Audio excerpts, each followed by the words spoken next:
In the winter of 1856, in a remote corner of southeastern Ohio, 3 newborn boys entered the world under circumstances so extraordinary that medical professionals still debate their case in hushed tones today. Born in the hidden basement of a Quaker meeting house during one of the most dangerous nights in Underground Railroad history, these triplets developed abilities that defied every known law of human psychology and physiology. For over a century, their descendants have guarded secrets about what those boys could do, secrets that, if revealed, would force us to reconsider everything we thought we knew about the limits of human perception. What I'm about to share with you has never been told outside the family records, never documented in any official medical journal, and never spoken of in any academic circle. The evidence has been deliberately buried. But tonight, the truth finally comes to light. Before we dive deeper into this chilling account that begins in the shadows of America's most secretive rescue network, I need to know something about you. This channel isn't for everyone, only for those brave enough to confront mysteries that challenge the very foundations of what we believe possible. If you're one of the few who can handle stories that blur the line between documented history and inexplicable phenomena, hit that subscribe button right now. And while you're at it, drop a comment telling me what state you're listening from. I want to know where my fellow mystery seekers are gathering tonight. Because what you're about to hear happened not in some distant mystical land, but right here in America, in communities that might be disturbingly close to your own. The story I'm about to tell you began on a bitter February night when 3 lives entered this world in the most unlikely place imaginable, setting in motion events that would perplex doctors and scientists for generations to come. The town of Cedar Mills, Ohio, barely deserved the name in 1856. With a population hovering around 300 souls, it consisted of little more than a cluster of modest homes, a general store, a blacksmith shop, and the simple brick meeting house that served the local Quaker community. Unlike their more demonstrative Christian neighbors, the Society of Friends in Cedar Mills practiced their faith quietly, their plain dress and solemn demeanor reflecting a deep commitment to simplicity and, most importantly, to the radical belief that all human beings were equal in the eyes of God. This conviction had transformed their meeting house into something far more dangerous than a place of worship. It had become Station 14 on the Underground Railroad, a crucial stop for freedom seekers making their way north from Kentucky and Virginia. Elder Samuel Whitmore, a man whose weathered hands spoke of decades working the soil and whose piercing gray eyes held secrets that could hang half the congregation, had been conducting this clandestine work for nearly 8 years. Beneath the meeting house's plain wooden floors lay a carefully concealed basement, accessed through a trapdoor hidden beneath the speaker's platform. The basement itself was a marvel of desperate engineering. Dug by hand over months of careful work, it stretched nearly the full length of the building above. Thick wooden beams supported the ceiling, while ventilation came through an ingenious system of hollow fence posts that appeared decorative but carried fresh air to those hiding below. On any given week, anywhere from 3 to 15 freedom seekers might shelter there, some for a single night, others for weeks, as they waited for safe passage to the next station. February of 1856 had been particularly treacherous. The Fugitive Slave Act of 1850 had emboldened slave catchers, who now roamed freely through Ohio with legal authority to reclaim human property. Professional bounty hunters like the notorious Garrett brothers had been spotted in the area for weeks, offering substantial rewards for information about Underground Railroad operations. The tension in Cedar Mills was so thick you could almost taste it. Every unexpected visitor, every knock at the door after dark, every unusual sound could signal discovery and imprisonment. It was against this backdrop of fear and secrecy that a young woman had arrived at the meeting house 3 days earlier. She had given her name only as Ruth, claimed to be 19 years old, and was obviously with child, very much with child. Samuel Whitmore had taken one look at her swollen belly and known immediately that she wouldn't be traveling any further north for quite some time. What he hadn't expected was just how soon that child would arrive, or how profoundly its arrival would change everything they thought they knew about human nature. Ruth had come from a plantation in northern Kentucky, she told them in whispered conversations during her first nights in the basement. She spoke with the careful diction of someone who had been taught to read, unusual for someone in her circumstances, and carried herself with a dignity that impressed even the stoic Quakers.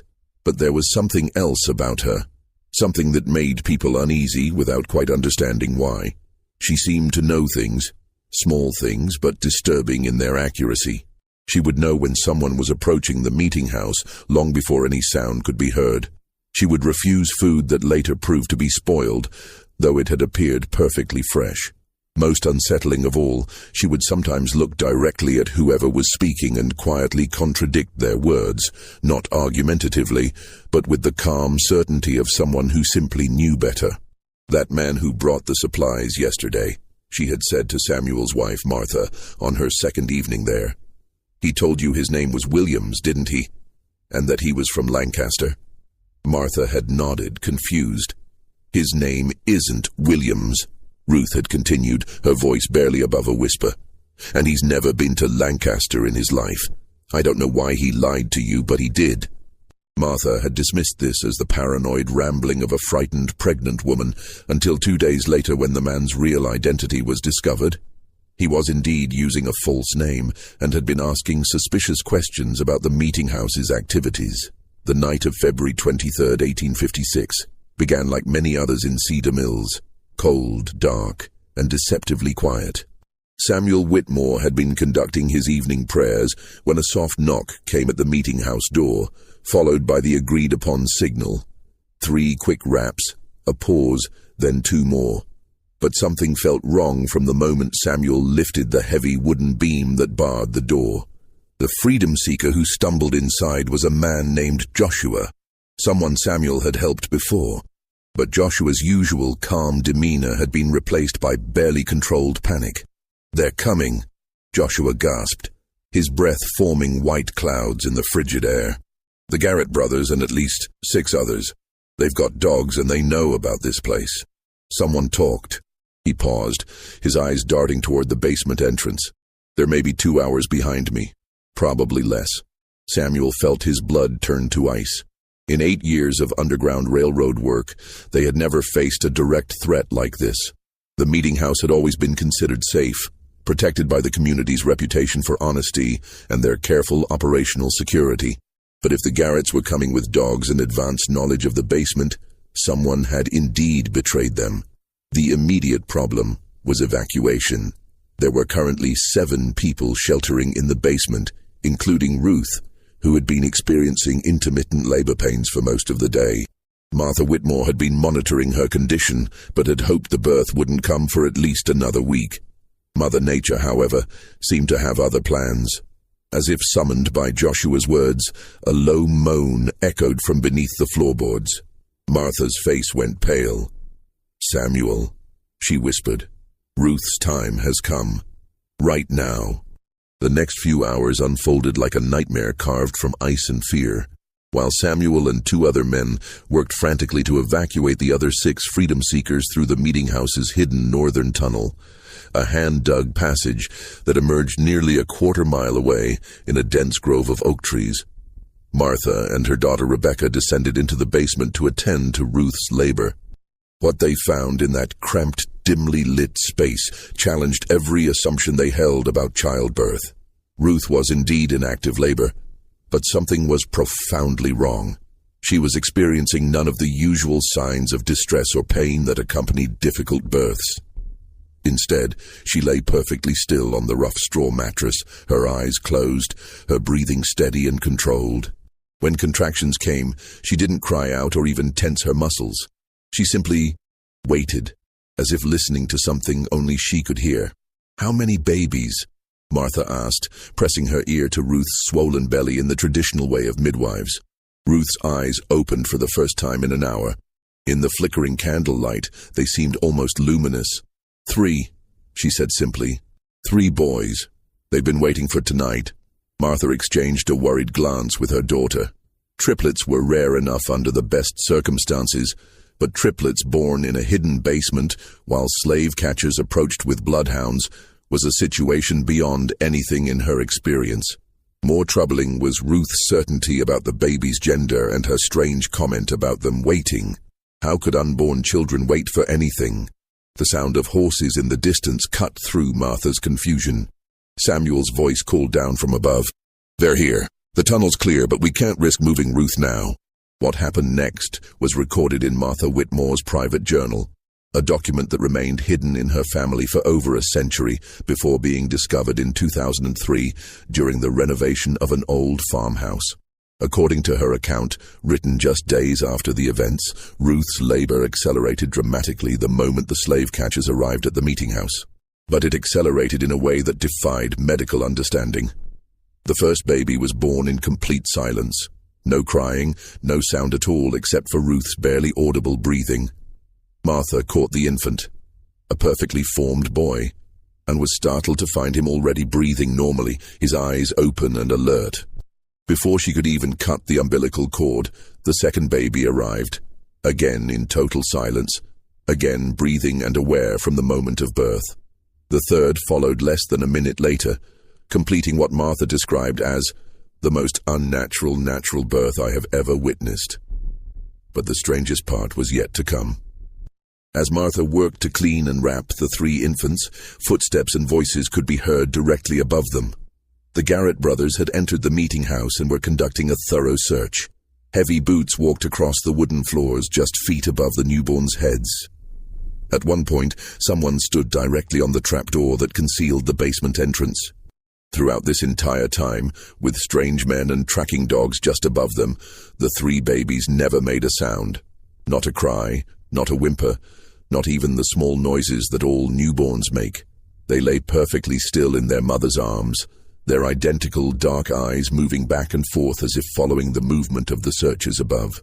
It was as if they somehow understood that their survival depended on absolute silence.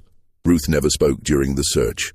According to Martha's journal, she simply held her three sons and whispered to them in a language that sounded like no dialect Martha had ever heard.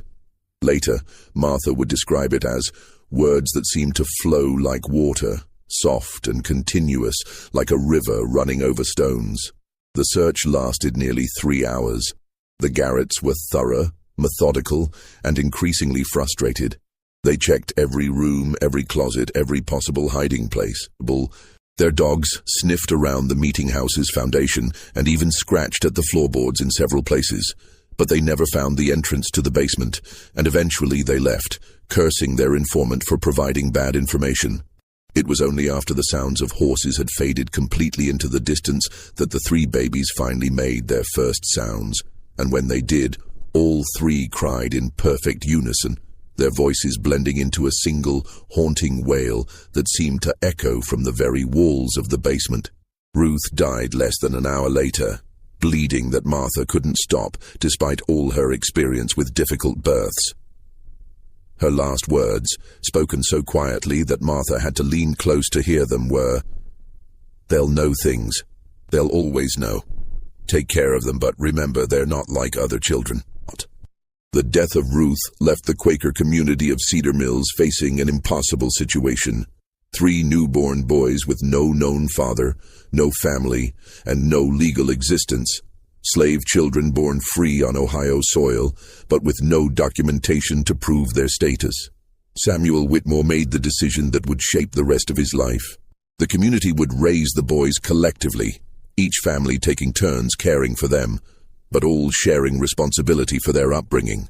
The boys were named by the community in the Quaker tradition: Caleb, Ezra, and Isaac. From their earliest days, it was clear that Ruth's final words had been more than the ravings of a dying woman. The 3 boys were indeed not like other children, but in ways that were subtle enough to be dismissed as coincidence by anyone not watching closely. Martha Whitmore, who had taken primary responsibility for the boys' care during their first year, began keeping detailed notes about their behavior. These notes, discovered along with her birth journal, provide a disturbing glimpse into the early manifestations of the boys' unusual abilities. At 6 months old, the triplets had developed a habit that unnerved their caregivers. They would all turn their heads in the same direction at exactly the same moment, often focusing on empty doorways or windows where no one was visible. When someone eventually appeared in those locations, sometimes minutes later, it was always a person who was upset, angry, or hiding something. The boys seemed to sense emotional distress long before any adult could detect it. By their first birthday, the pattern had become impossible to ignore. The triplets could identify lies with unerring accuracy. When community members spoke to them, the boys would respond normally to truthful statements, but would turn away and refuse to engage with anyone who was being dishonest, even about trivial matters. At first, the adults found this amusing, even helpful. If someone claimed to have completed a chore they'd actually forgotten, the boys would immediately know. If a visitor to the meeting house gave a false name or misleading information about their background, the triplets would become agitated and refuse to go near that person. But the ability was more than simple lie detection. As the boys grew older, they seemed to sense deception in all its forms, not just spoken lies, but hidden intentions, concealed emotions, and unspoken plans. Samuel Whitmore wrote in his private correspondence, "It is as if the boys can see directly into the human heart and know what lies therein. This would be a blessing, perhaps, if it did not seem to cause them such distress. They are constantly aware of the small falsehoods and hidden thoughts that all people carry, and this knowledge appears to be a burden rather than a gift." More disturbing were the boys' reactions to specific types of deception. They showed particular distress around anyone who was hiding information about missing persons or concealed violence. During their second year, a traveling merchant named Thompson stopped at the meeting house, claiming to be heading to Columbus on business. The triplets became so agitated in his presence that they couldn't sleep or eat until he left. 2 weeks later, news arrived that Thompson had been arrested for the murder of his business partner, whose body had been concealed in Thompson's wagon during his visit to Cedar Mills. By age 3, the boys had developed what the community began calling the knowing look, a shared expression they would adopt when focusing on someone who was hiding something significant. All three would turn their heads simultaneously, their dark eyes seeming to penetrate whoever had attracted their attention. Most unsettling was their habit of whispering to each other during these episodes, always in that strange, flowing language that Ruth had used during their birth. Dr. William Harrison, the local physician who had been monitoring the boys' development, was both fascinated and disturbed by their abilities. In a letter to a colleague at the Medical College of Ohio, he wrote, "I have examined these children repeatedly and can find no physical abnormality that would account for their unusual perceptive abilities. Their hearing, vision, and other senses appear normal, though perhaps slightly more acute than average. Yet they consistently demonstrate knowledge of matters that should be beyond their perception. I am forced to conclude that either these children possess some form of sensory capacity unknown to medical science, or I am the victim of an elaborate deception. Though how 3-year-old children could maintain such a deception is beyond my understanding." The boys' impact on the Underground Railroad operations was immediate and profound. Word of their abilities spread quietly through the network of stations and conductors. Freedom seekers began requesting specifically to be routed through Cedar Mills, knowing that the boys could identify infiltrators and betrayers with perfect accuracy. The triplets' presence in the meeting house basement became a guarantee of safety. If they remained calm and peaceful, the freedom seekers knew they were among friends. If the boys became agitated or refused to enter the basement, it was a certain sign that someone in the group couldn't be trusted. Samuel Whitmore found himself in the uncomfortable position of relying on 3 young children for the security of one of Ohio's most important Underground Railroad stations. But the boys' accuracy was undeniable. Over the course of 3 years, they identified 7 potential infiltrators, preventing what could have been catastrophic discoveries of the network's operations. But their abilities came with a price that became more apparent as they grew older. The boys were increasingly isolated from other children who found their intense stares and whispered conferences unsettling. Adults in the community, while grateful for the protection the boys provided, couldn't shake the feeling that they were being constantly evaluated and judged. Even the most honest people felt uncomfortable under the triplets' watchful eyes, knowing that every thought and emotion was somehow visible to them. Most troubling was the boys' growing awareness of their own abilities and the effect they had on others. By age 4, they had learned to modify their behavior around strangers, keeping their knowing looks subtle and their whispered consultations private. But this self-consciousness seemed to deepen their isolation, creating a barrier between them and the rest of the world that grew more pronounced with each passing year. The year 1860 brought changes to Cedar Mills that would test the triplets' abilities in ways no one could have anticipated. The election of Abraham Lincoln had inflamed tensions throughout Ohio, and Underground Railroad activities were becoming increasingly dangerous. Federal marshals were conducting more frequent raids, and bounty hunters like the Garrett brothers were operating with virtual impunity. It was during this period of heightened danger that the boys, now 4 years old, began demonstrating a new and more disturbing aspect of their abilities. They could not only detect deception and hidden emotions in people who were present, they seemed to sense the emotional distress of people who were miles away. The first documented instance occurred on a bitter January morning, when the triplets suddenly became extremely agitated despite being safely inside the warm meeting house with their usual caregivers.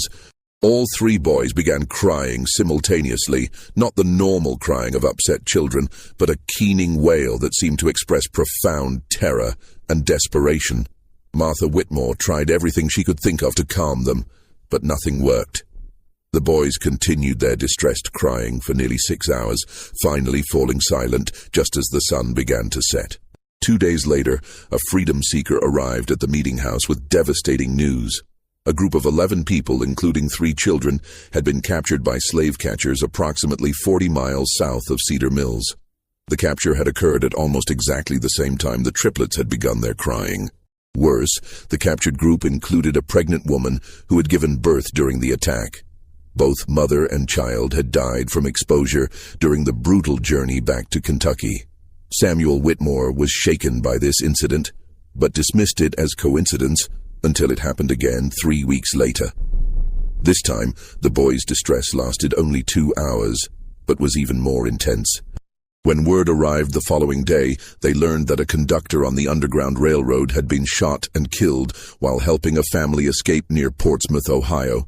Again, at the exact time the triplets had begun showing signs of extreme distress. Dr. Harrison, who had been documenting the boys' development, was called to examine them after the 3rd such incident. His findings, recorded in his private notes, were deeply unsettling. During episodes of apparent long-distance distress sensing, the boys' pulse rates become synchronized, their breathing patterns identical, and their body temperatures drop by several degrees. Most remarkably, their brain activity appears to increase dramatically. They are clearly experiencing intense mental stimulation despite appearing outwardly distressed. I can only conclude that their nervous systems are somehow detecting emotional trauma occurring at great distances, though the mechanism by which this occurs is completely unknown to medical science. The boys' long-distance sensing abilities seem to be specifically attuned to situations involving deception, betrayal, and mortal danger. They never reacted to ordinary accidents or natural deaths, but they invariably detected when someone was being hunted, betrayed, or murdered. Their range appeared to extend throughout most of southern and central Ohio and possibly into northern Kentucky. Word of the triplets' abilities spread beyond the Underground Railroad network. Families with missing loved ones began making pilgrimages to Cedar Mills, hoping that the boys could somehow sense whether their missing family members were still alive and where they might be found. Samuel Whitmore was reluctant to exploit the children's abilities in this way, but the boys themselves seemed drawn to these desperate families. The most remarkable case involved the Brennan family, whose 16-year-old daughter Mary had disappeared while traveling to visit relatives in Columbus. The girl had been missing for 3 months when her parents arrived in Cedar Mills, having heard rumors about 3 children who could find lost people. Samuel initially refused to involve the boys, but Caleb, Ezra, and Isaac approached the distraught parents on their own. Without being asked, the triplets lined up in front of Mrs. Brennan and began their characteristic synchronized whispering. After several minutes, Isaac stepped forward and pointed southeast toward the Ohio River. "She's there," he said simply. "She's scared, but she's alive. The man who took her isn't who he said he was." Acting on this information, local authorities searched a remote farm near Chillicothe and found Mary Brennan locked in a cellar, along with 2 other young women who had been kidnapped by a man posing as a traveling preacher. The kidnapper was arrested and later confessed to planning to sell the women into prostitution in New Orleans. The rescue of Mary Brennan marked a turning point in how the community viewed the triplets. No longer were they simply children with an unusual ability to detect lies. They were becoming something else entirely, something that made even their Quaker guardians profoundly uncomfortable. The boys' abilities were growing stronger and more specific with each passing month, and there seemed to be no limit to their range or accuracy. But perhaps most disturbing was the boys' increasing emotional detachment from the world around them. The constant awareness of deception, violence, and human suffering was taking its toll. They rarely smiled, seldom played, and spent most of their time huddled together, whispering in their private language. When they did interact with adults, their conversations were marked by a wisdom and sadness that seemed impossible in children so young. Dr. Harrison, in his final notes about the boys before his death in 1862, wrote, "I fear that we are witnessing the emergence of human beings who are fundamentally different from the rest of our species. Their abilities appear to be expanding rather than stabilizing, and I cannot predict what they might become capable of as they mature. More troubling is the psychological cost of their gifts. These children are bearing witness to more human suffering and evil than most adults encounter in a lifetime, and they are doing so without the emotional defenses that adults develop over time. I do not know what kind of men they will become, but I fear they will be men apart from all others, forever isolated by their terrible knowledge of what lies hidden in the human heart." The outbreak of the Civil War in 1861 brought unprecedented chaos to Ohio's Underground Railroad operations, but it also created new opportunities for the Triplets to demonstrate the true extent of their extraordinary abilities. As Union and Confederate forces began moving through the border regions, the boys started exhibiting reactions to military activities that defied all logical explanation. Samuel Whitmore first noticed this new development during the summer of 1861, when 6-year-old Caleb, Ezra, and Isaac began showing signs of extreme agitation for several days running.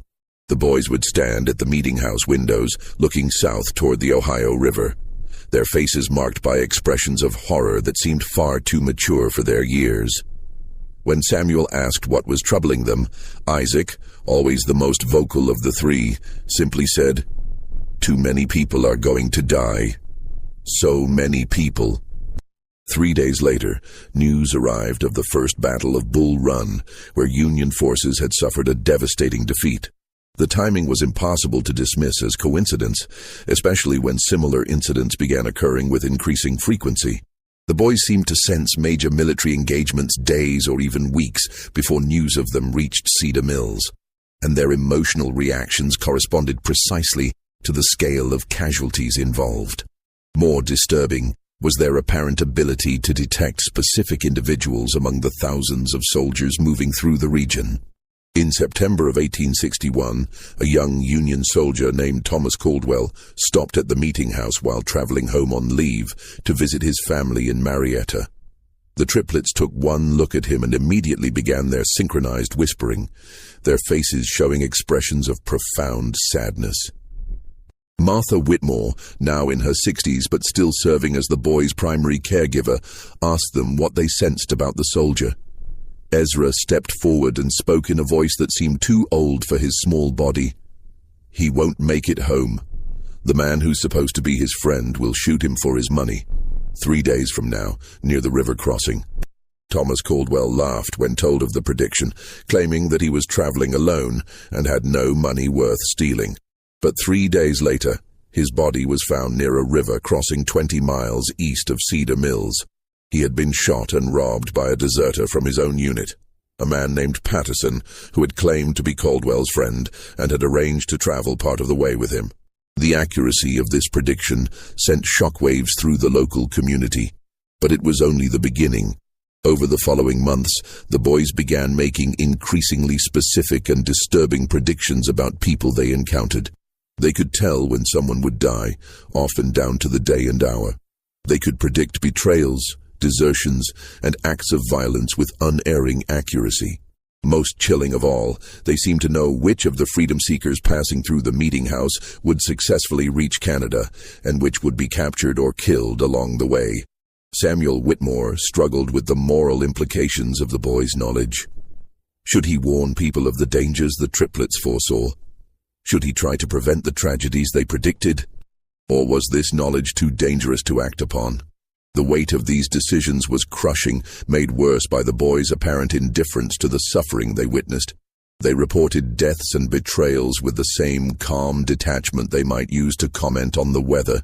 The turning point came in the spring of 1862, when a group of 12 freedom seekers arrived at the meeting house, led by a conductor named James Morrison, whom Samuel had worked with for years. Morrison was a trusted ally, a man who had successfully guided hundreds of people to freedom over the course of a decade. But when the triplets saw him, their reaction was immediate and violent. All three boys began screaming the moment Morrison entered the meeting house, a sound unlike anything they had ever made before. It wasn't the crying of distressed children, but something primal and terrifying, like the warning calls of animals sensing mortal danger. They screamed and pointed at Morrison, their faces contorted with an expression of pure horror. Morrison was baffled and offended by the reaction. He had never encountered anything like it from the boys, who had always been calm in his presence during previous visits.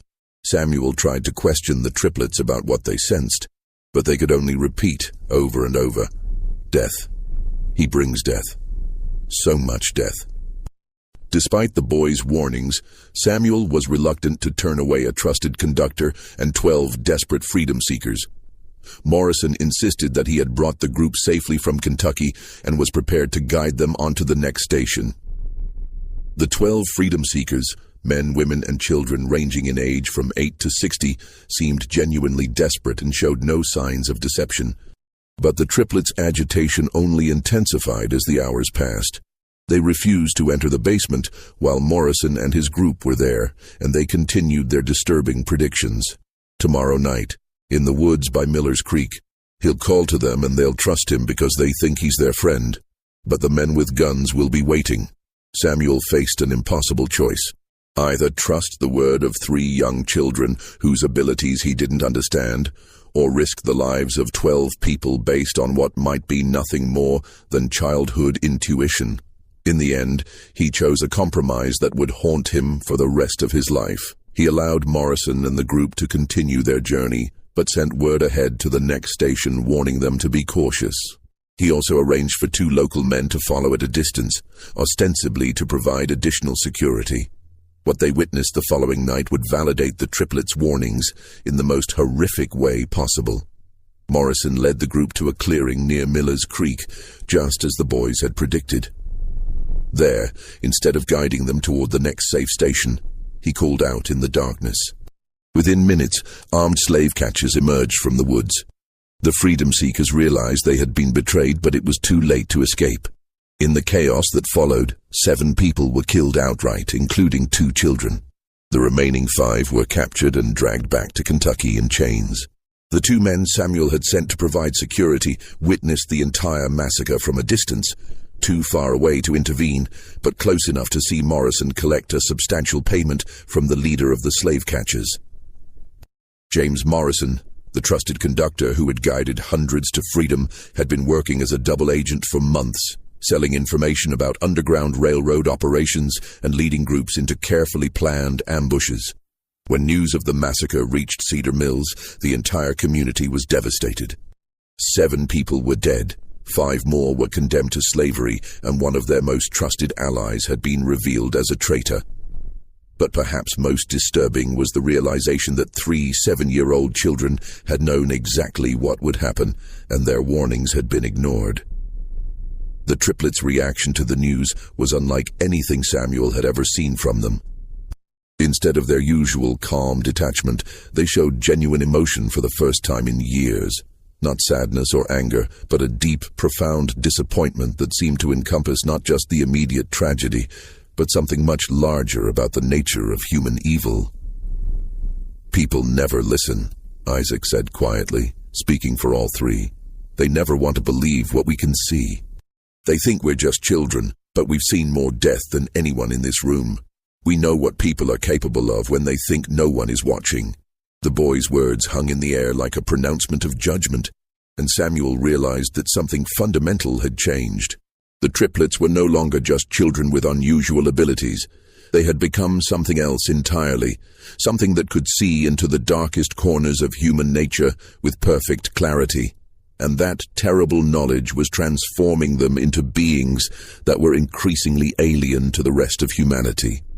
Just when Samuel thought he'd seen the full extent of what the boys were capable of, events would soon prove that their abilities were still evolving, still growing stronger. The question was no longer what they could perceive, but what they might become, and whether the community that had raised them would be able to survive the truth of what they really were.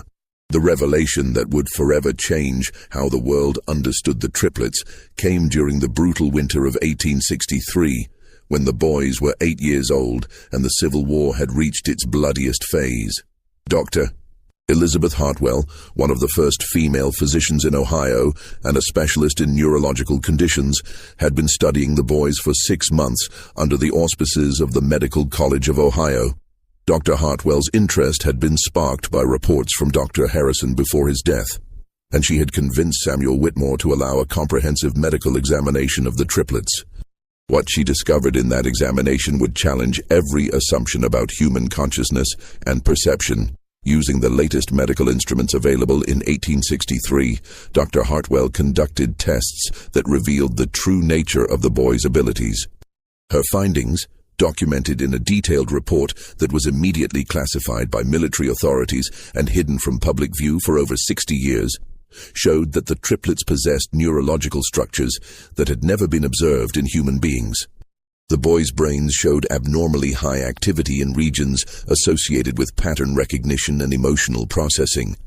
But more remarkably, their nervous systems appeared to be in constant communication with each other. When Dr. Hartwell applied mild electrical stimulation to one boy's arm, the other two showed immediate physiological responses despite being in separate rooms. Their heart rates, breathing patterns, and brain waves synchronized during periods of intense concentration, creating what she described as a single consciousness distributed across 3 separate bodies. But the most startling discovery came when Dr. Hartwell began testing the boys' ability to detect deception using carefully controlled experiments. She arranged for volunteers to tell both true and false statements while the boys observed, measuring their physiological responses to each type of interaction. What she found defied all understanding of human sensory capabilities. The triplets weren't simply reading facial expressions, body language, or vocal cues to detect lies. They were responding to measurable changes in electromagnetic fields generated by human neural activity. Dr. Hartwell's primitive instruments detected that the boys' brains generated electrical patterns unlike anything seen in normal humans, and these patterns seemed to resonate with the electromagnetic signatures of other people's emotional states. In simple terms, Dr. Hartwell wrote in her classified report, "These children appear to possess a form of biological electromagnetic sensitivity that allows them to directly perceive the electrical activity of other human brains. When someone lies, experiences fear, or harbors violent intentions, their neural activity creates specific electromagnetic signatures that the boys can detect with the same accuracy that we might observe colors or hear sounds. This explained not only their ability to detect deception, but also their capacity to sense emotional distress at great distances and their uncanny accuracy in predicting violent events. They weren't prophets or supernatural beings. They were human beings with sensory capabilities that had evolved far beyond normal human limitations." But Dr. Hartwell's discoveries raised even more disturbing questions. If the boys' abilities were the result of genetic mutation, what had caused such a dramatic evolutionary leap? The answer came from analyzing tissue samples from their deceased mother, Ruth, whose body had been preserved in the Meeting House Cemetery, according to Quaker tradition. Medical examination of Ruth's remains revealed that she had been exposed to massive doses of several industrial chemicals during her pregnancy, chemicals that were commonly used in the processing of indigo dye on southern plantations. These chemicals, which included mercury compounds and lead-based pigments, had caused severe neurological damage in Ruth, but had apparently triggered unprecedented genetic changes in her unborn children. The boys represented something entirely new in human evolution, a mutation that might normally have been lethal, but had instead created enhanced sensory capabilities. They were living proof that human consciousness and perception could evolve in ways that science had never imagined possible. Dr. Hartwell's final revelation was perhaps the most chilling. Based on her analysis of the boys' genetic structure, she concluded that their enhanced abilities were not limited to their generation. The genetic changes that had created their electromagnetic sensitivity were dominant traits that would be passed on to their children and their children's children. "We are witnessing the birth of a new branch of human evolution," she wrote in her most confidential notes. "These boys will father children with similar abilities, and those children will be even more sensitive to human electromagnetic fields. Within 3 or 4 generations, their descendants may possess sensory capabilities that will make current human perception seem primitive by comparison." The implications were staggering. If Dr. Hartwell was correct, the triplets weren't just medical curiosities, they were the beginning of a new human subspecies. And if their abilities continued to strengthen with each generation, their descendants might eventually be able to read human thoughts as easily as observing facial expressions. But the most immediate concern was what to do with this knowledge. The Civil War was raging, and both Union and Confederate forces would be desperate to exploit the boys' abilities for military intelligence. If word of their capabilities spread beyond the small Quaker community, the triplets would become valuable assets to be captured, studied, and used as weapons. Samuel Whitmore faced an impossible decision. Dr. Hartwell was prepared to publish her findings, which would bring international attention to the boys, but would also ensure their safety through public scrutiny. Alternatively, the research could be suppressed, protecting the boys' privacy, but leaving them vulnerable to those who already knew of their abilities. The decision was made for them on a cold February morning when federal marshals arrived in Cedar Mills with orders to bring the triplets to Washington for consultation on matters of national security. Someone in the military hierarchy had learned of Dr. Hartwell's research and decided that the boys' abilities could be valuable for interrogating Confederate prisoners and detecting Confederate spies. But the triplets had sensed the marshals' approach long before they reached the meeting house. When Samuel found the boys that morning, they were already packed and ready to leave, their few possessions bundled in small cloth sacks. "We have to go," Caleb said simply. "If we stay, bad things will happen to everyone here. We've seen it." Isaac nodded gravely. "The men who are coming don't just want to use us. They want to study us, cut us open, see how we work. And when they're done with us, they'll come for our children and our children's children." Ezra, always the quietest of the three, spoke last. "We've seen the future they want to create. A world where people like us are kept in cages and used as tools. We won't let that happen." The boys' decision was final. They would disappear before the federal marshals arrived, vanishing into the network of caves and hidden passages that riddled the hills around Cedar Mills. Samuel made one last, desperate attempt to convince them to stay, arguing that they would be safer under government protection than hiding in the wilderness. Caleb's response revealed just how much the boys had matured beyond their 8 years. "Mr. Whitmore, we can sense the intentions of every person within 50 miles of this place. We know that the government men aren't coming to protect us, they're coming to own us. We've felt their thoughts, and we know what they plan to do. We'd rather take our chances in the wild than become prisoners in a laboratory." As the sound of approaching horses echoed across the frozen fields, the triplets prepared to leave the only home they had ever known. But before they departed, they made one final revelation that would haunt Samuel Whitmore for the rest of his life. "There are others," Isaac said quietly. "Not many, but some. Other children born during times of great violence and suffering. Children whose mothers were exposed to the same kinds of poisons that changed us. They're scattered across the country, and most of them don't even know what they are yet. But we can sense them, and they can sense us." Ezra stepped forward, his young face marked by wisdom that seemed ancient. "Someday, when it's safe, we'll find them. We'll teach them what we've learned, help them understand their abilities. And maybe, if we're careful, we can build something better than what exists now. A world where people can't lie to each other, can't hide their evil intentions, can't pretend to be something they're not." The boys' final words as they prepared to vanish into the wilderness were both a promise and a warning. "We'll be watching. We'll always be watching. And we'll remember who helped us and who tried to hurt us. That knowledge will be passed down to our children and their children and their children after that. The world is about to change in ways that people can't imagine, and it's going to start with us." The federal marshals arrived at the meeting house 3 hours after the triplets had disappeared, finding only empty rooms and the fading traces of 3 extraordinary children who had vanished as completely as if they had never existed. Despite extensive searches involving tracking dogs and military units, no trace of the boys was ever found. They had simply melted away into the Ohio countryside, leaving behind only memories and questions that would never be fully answered.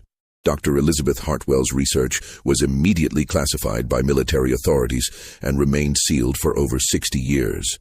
When her papers were finally released in 1924, they caused a sensation in the medical community. But by then, the boys would have been nearly 70 years old, and any hope of studying them had long since passed. Samuel Whitmore lived until 1889, carrying the secret of what he had witnessed for the rest of his life. In his private papers discovered after his death, he wrote, "I have seen the future of humanity, and it both terrifies and amazes me. Those 3 boys represented something new under the sun, something that could either elevate our species to unprecedented heights or destroy us completely. I pray that wherever they went, whatever they became, they remembered the love and kindness they received in our small community." The Underground Railroad station at Cedar Mills continued operating until the end of the Civil War, but it was never the same after the triplets' departure. Without their ability to detect infiltrators and betrayers, the operation became increasingly dangerous, and several conductors were captured or killed. The meeting house itself was eventually abandoned in 1878, and the building slowly fell into decay. But the story of the triplets didn't end with their disappearance. Over the following decades, reports began surfacing from across the United States of children with unusual perceptive abilities. A girl in Pennsylvania who could predict accidents days before they occurred.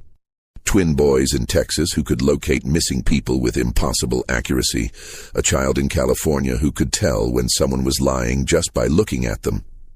Most of these reports were dismissed as folklore or exaggeration, but a pattern emerged for those who knew what to look for. The children were always born during times of great violence or social upheaval. Their mothers had often been exposed to industrial chemicals or toxic substances during pregnancy, and the children themselves displayed the same electromagnetic sensitivity that Dr. Hartwell had documented in the Cedar Mills triplets. Modern genetic research has confirmed what Dr. Hartwell suspected in 1863. Extreme environmental stress, combined with exposure to certain toxic substances, can trigger rapid genetic mutations that are passed on to subsequent generations. The triplets represented one of the first documented cases of stress-induced human evolution, a phenomenon that scientists now recognize as more common than previously believed. Recent studies have identified at least 47 documented cases of individuals with enhanced electromagnetic sensitivity born between 1850 and 1900, primarily in regions affected by industrial pollution or military conflict. While most of these individuals lived quiet lives and never developed their abilities to the extent demonstrated by the Cedar Mills triplets, their genetic legacy has continued to spread through the American population. Dr. Sarah Chen, a neurologist at Johns Hopkins University who has spent 20 years studying electromagnetic sensitivity in humans, believes that the descendants of these early cases may represent as much as 0.1% of the current American population. We're looking at the emergence of a human variant that possesses sensory capabilities our species has never had before, she explained in a 2019 interview. These people aren't telepaths or psychics. They're humans with enhanced neural sensitivity that allows them to detect electromagnetic patterns generated by other human brains. The implications for law enforcement, national security, and human society are profound. If Dr. Chen is correct, there may be thousands of Americans who possess some degree of ability to detect deception, sense hidden emotions, or locate missing persons. Most may not even be aware of their abilities, dismissing their accurate intuitions as lucky guesses or coincidence. But perhaps the most intriguing aspect of this research is what it suggests about the future of human evolution.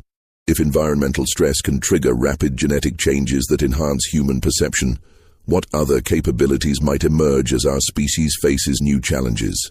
And if the Cedar Mills triplets were correct in their prediction that their abilities would strengthen with each generation, what might their descendants be capable of today? The answer to that question may be closer than anyone realizes. In 2003, during the renovation of an old farmhouse in southeastern Ohio, construction workers discovered a hidden room containing documents that had been carefully preserved for over a century. Among these papers was a letter dated 1923, written in 3 different handwritings but signed with a single name: the Children of Cedar Mills. The letter, addressed to future generations who will understand, contained detailed genealogical records showing the descendants of the 3 boys who had vanished in 1863. According to these records, the triplets had indeed survived their disappearance, lived long lives, and fathered numerous children who inherited their enhanced abilities. More remarkable still, the letter contained precise predictions about future events that have since come to pass. The exact dates of both world wars, the location where the atomic bomb would be tested, the year of the moon landing, and dozens of other historical events that wouldn't occur for decades after the letter was written. The letter concluded with a message that both comforts and unnerves those who have studied it. We are still here. We are still watching. We have grown in number and in ability with each passing generation, just as we promised we would. The time is coming when humanity will need the gifts we carry, and when that time arrives, we will be ready. Until then, we remain hidden, learning, growing, and preparing for the day when the world will finally be ready to accept what we represent, the next step in human evolution. The letter was accompanied by a contemporary address in Ohio and a simple instruction: when you are ready to know more, come to this place on the anniversary of our birth. We will be waiting. February 23, 2024, marked the 168th anniversary of the triplets' birth. According to local reports, more than 50 people gathered at the specified address that day: researchers, descendants of Underground Railroad participants, and individuals who claim to possess similar abilities to those demonstrated by the original Cedar Mills triplets. What transpired at that gathering remains unknown. Those who attended have refused to discuss what they witnessed, and no official records of the event exist. But in the months following the meeting, several of the attendees have begun working together on projects related to missing persons cases, criminal investigations, and psychological research. Dr. Chen, who was among those present at the February meeting, will only say that the legacy of the Cedar Mills triplets is far from over. In fact, it may just be beginning. The story of 3 boys born in a basement during one of the darkest periods in American history continues to unfold more than a century and a half later. Whether they represent humanity's greatest hope for evolution or its most dangerous mutation remains to be seen. But one thing is certain: somewhere out there, the descendants of Caleb, Ezra, and Isaac are still watching, still learning, and still preparing for whatever comes next.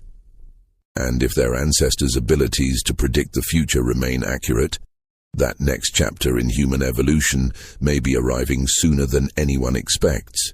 This mystery shows us that the boundaries of human perception may be far more flexible than we ever imagined, and that extraordinary circumstances can sometimes produce extraordinary people. What do you think of this story? Do you believe that human evolution could take such dramatic leaps under extreme conditions? Have you ever experienced moments of intuition so accurate they seemed impossible? Leave your comment below sharing your thoughts about the triplets and whether you think their descendants might still be among us today. If you enjoyed this tale and want more mysteries that challenge everything we think we know about human capabilities, subscribe, hit the notification bell, and share with someone who loves stories that blur the line between science and the impossible. See you in the next video, where we'll explore another dark secret hidden in America's past.